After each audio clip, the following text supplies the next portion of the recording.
Welcome back to the Cosmic Awakening podcast. I am Makāula Nakae, a lifelong experiencer and ET contactee since 1990. I have a wealth of insights and stories to share from decades of lived experiences spanning spiritual, interdimensional, and extraterrestrial contacts. Chapter 3, Golden Alchemy. Episode 18, Contact in Dreams. In May 2011, a peculiar plasma-like thunderstorm struck, illuminating the mountain range behind the H1 expressway with eerie lightning. Unlike typical lightning, there was no accompanying sound, adding to its mysterious nature. Fast forward to March 5, 2012, when Honolulu experienced another plasma attack shortly after 9 a.m. Symptoms had begun manifesting 2 days prior, setting an ominous tone. The plasma phenomenon that ensued that night was unprecedented. While lightning had been witnessed before, this event was distinct. The light emitted was a striking blue-white plasma, ranging from reddish-purple to bluish-purple, creating an otherworldly glow in the night sky. Moreover, its booming sound was metallic, vastly different from conventional lightning strikes. Television reports mentioned a mysterious cloudy white current at Kū'olo Basin, further adding to the enigma. Subsequently, on March 6, CNN reported a solar flare, impacting the electromagnetic field and causing a citywide power outage in Quebec, Canada. Although warnings about potential disruptions to electrical and satellite systems were issued, the general public remained unconcerned. The abundance of plasma released during solar flares may have contributed to the awe-inspiring plasma lightning observed. Presently, I've become aware of a new sensation, a discomfort in my lower back. Even during inactivity, the vibrations around my waist diminish suddenly, causing difficulty walking and instability, even while seated. I suspect it may be connected to fluctuations in energy waves, prompting me to investigate further. While my body slightly lifts when I retire to bed, a characteristic of Ascension syndrome has been recurring with mild intensity. There haven't been any significant developments or heightened sensations since the autumn of 2000. The frequency of downloads during my dreams and waking hours has gradually decreased, yet my ears persistently ring and instances of ET waves appearing in the room have become more frequent. 3 days later, Honolulu experienced another plasma attack. March 10, 2012 marked Japan's 11th anniversary of the 311 earthquake.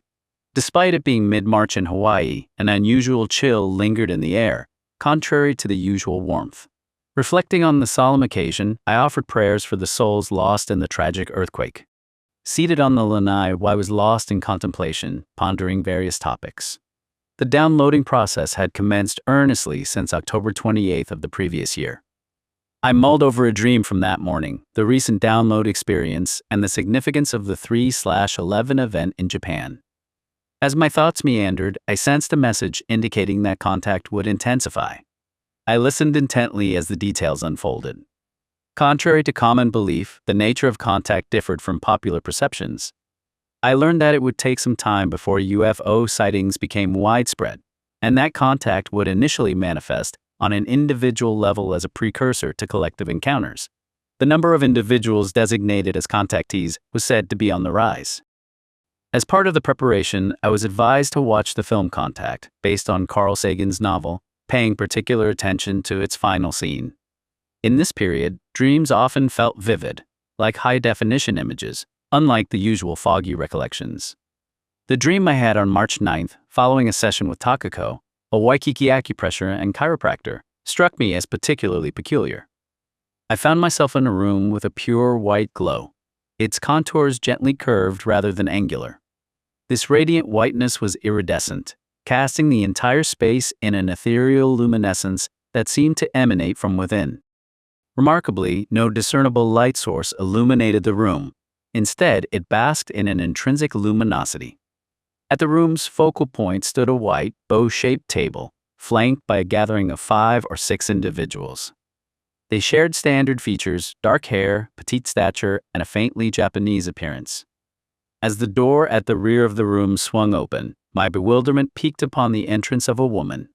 Her identity struck me as peculiar. It was Asami Kobayashi, a multifaceted figure from the realms of talent, modeling, acting, and singing, who had long since retreated from the limelight. Perplexed by her presence in my dream, I marveled at the clarity of my thoughts, a departure from the typical nebulousness of dreams. In this state of heightened awareness, I pondered the significance of her appearance and the curious juxtaposition of dream logic with waking sensibility. As she approached the table, she was presented with a pristine menu. It unfolded vertically, resembling a colossal Denny's menu. Its background was pure white, adorned with inscriptions in an otherworldly script and depictions of various dishes. One image distinctly stood out: a yellow omelet topped with tomato ketchup. Despite its visual appeal, my infrequent consumption of eggs left me indifferent to the sight. It was merely an omelet, albeit visually enticing. Regrettably, my lack of appetite made indulging in its flavors moot. My attention soon veered from the culinary offerings to the menu's design. Uninterested in the fare, I found myself drawn to its structural intricacies. Drawing upon my background in design, I noted its resemblance to a legal document, estimating its size when fully unfolded to be akin to A3 dimensions. At this juncture, I couldn't help but ponder the peculiarity of the scene. As I mulled over the unexpected appearance of Asami Kobayashi, her visage underwent a subtle transformation, morphing into that of another celebrity, bearing a striking resemblance. It dawned on me that the presence of Asami Kobayashi in my dream may have been a manifestation of a subconscious inclination towards familiarity and comfort. Realizing this, I decided to conduct a little experiment. I attempted to conjure images of various individuals, observing how the woman's countenance changed accordingly.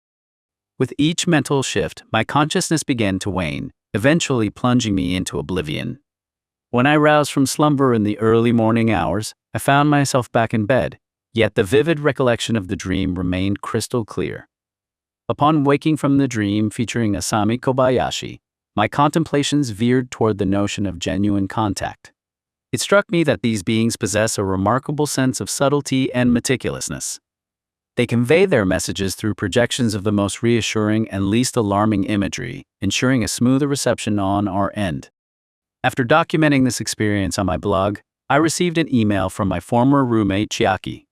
She recounted a dream wherein she encountered a celebrity clad in white attire, reminiscent of their past popularity. Similarly, she was presented with a football-shaped omelet. It was intriguing to learn that she too had a similar dream. Another acquaintance shared their encounter, describing a white, arc-shaped space where they met a diminutive, indistinct figure resembling a child.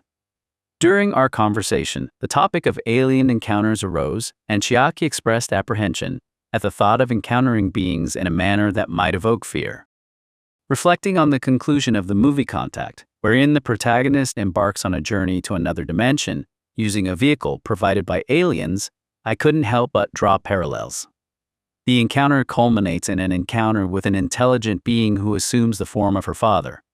Conversations with students in Honolulu and friends on the mainland further highlighted a common sentiment: a reluctance for alien entities to manifest in a manner that might evoke shock or surprise.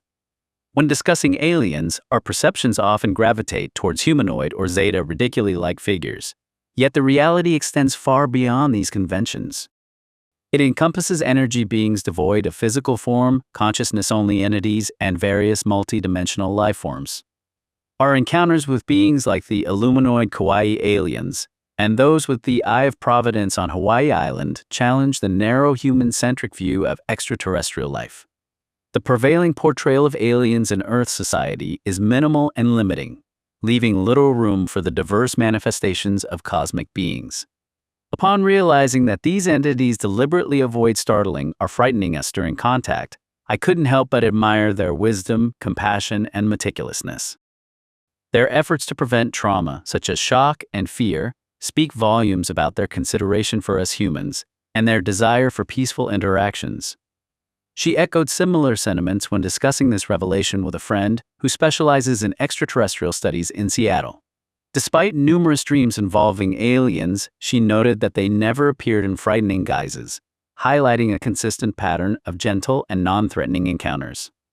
When considering an actual contact scenario, she expressed her apprehension about hosting a press conference that might leave friends feeling shocked or scared. If you were to reveal yourself to me in person, let's say, in your true form, and disclose that you're an alien, and then perhaps opened your zipper slightly to reveal a glimpse of what's inside, it might be overwhelming for me, she mused. I'm certain many share the same sentiment. Reflecting on this, I pondered various scenarios and realized that encountering beings vastly beyond our imagination could be startling enough to stop one's heart. This notion became increasingly clear to me. Despite the abundance of UFO sightings in recent years, they have rarely been officially acknowledged. There is a fundamental reason behind this discrepancy. Humanity's current level of consciousness regarding extraterrestrial civilizations remains minimal, lacking the readiness to accept their potential arrival. Consider the plethora of films released over the years. How many depict aliens arriving in a friendly manner? Most alien-themed movies feature shocking and aggressive narratives, often revolving around fear, war, and panic. These portrayals reinforce the notion of extraterrestrial life forms as monstrous foreign enemies. Even in works that make their way into popular culture, such as those found in Omadasando, there's a recurring theme of abduction and terrifying human experimentation. These stories typically fall within the horror genre, perpetuating the stereotype of aliens as cold and cruel. A quintessential example of the notion that extraterrestrial beings are friendly can be found in Spielberg's E.T., a film so iconic that its premise hardly requires explanation. Targeted at audiences of all ages, including children, adults, and the elderly, the movie lacks excessive violence. It portrays the lost aliens who arrive to collect Earth's plants but are left behind as amiable creatures while depicting the humans pursuing them as aggressive. Similarly, Spielberg's Close Encounters of the Third Kind showcases a positive encounter, albeit more secretive, without much involvement of ordinary people. The protagonist's psychic journey to Devil's Tower, the contact site, illustrates the sensation of being drawn or guided, which extends beyond encounters with aliens. Whether influenced by the vibrations of a place, spirits, or unseen forces, this sensation is akin to being pulled by an antenna. It's a phenomenon that transcends mere intuition, manifesting as both a physical and intuitive experience, communicated through waves or magnetic sensations. In the concluding scenes of Close Encounters of the Third Kind, the saucer's door opens when the spacecraft lands and establishes communication through music, revealing the return of the people who vanished in the Bermuda Triangle. Subsequently, a small gray-type alien emerges and departs with the protagonist aboard, portraying a contact process that seems easy to imagine, receive, and anticipate.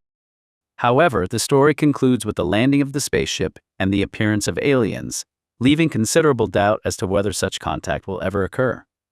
As detailed in my book, Cosmic Awakening Part 1, 1991, Journey to Unknown, I possess an intuitive sense that alerts me to the presence of nearby UFOs or attempts to draw me toward them.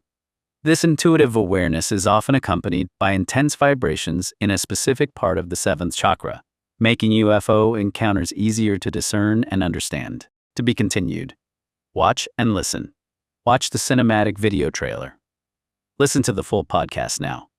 Explore the archive Cosmic Awakening, Part 1, Sacred Valley of the Incas. Volume 2, Ascension 2012, The Golden Alchemy. Part 3, The First Contact. Join the journey. New episodes drop periodically. Each chapter delivers a tight, hyper-focused 10 to 30-minute hit of real-life experiences, perfect for your daily plunge into consciousness exploration. Subscribe to support your inner development. Thumbs up to help push our channel through the algorithm. Comment below. Share your thoughts on today's exploration.